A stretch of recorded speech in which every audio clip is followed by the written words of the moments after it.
ગુજરાત 18 લાઈવમાં આપનું સ્વાગત છે। વાત કરીએ સમાચારની। નસવાડીના હાટ બજારમાં હોળીના પર્વને લઈને ખરીદી કરવા માટે માનવ મહેરામણ ઉમટી પડ્યું। નસવાડી તાલુકાના 212 ગામોમાંથી આદિવાસી સમાજના લોકો નસવાડી ખાતે હાટ બજારમાં ઉમટી પડ્યા હતા અને ભારે ખરીદી કરી હતી। હોળીના પર્વની ઉજવણી કરવા માટે માદરે વતન આવીને દરેક વસ્તુની ખરીદી કરે છે, જ્યારે આદિવાસી વિસ્તારમાં હોળીના પર્વનું ભારે મહત્વ રહેલું છે। સાથે બજારમાં ભારે ભીડ રહેતા વેપારીઓમાં પણ ખુશીની લહેર છવાઈ હતી। આદિવાસી વિસ્તારમાં હોળીમાં ખજૂર, કોપરા તેમજ અન્ય ચીજ વસ્તુઓ હોળીમાં પધરાવવામાં આવે છે, તે વસ્તુઓની ભારે ઘરાકી રહી હતી।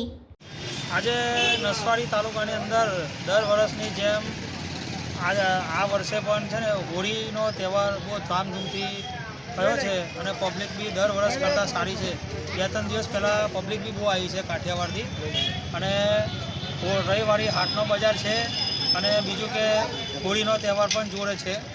એના લીધે નસવાડી બજારના બધા વેપારીઓ ખુશ છે આજે, અને બધાનો ધંધો સારો થયો છે। અને હોળીના દિવસે આજે ખજૂર, ધાણી, કોપરાનું વેચાણ બી સારું થયું છે। શું નામ? મારું નામ રાકેશભાઈ શંકરભાઈ ધણી।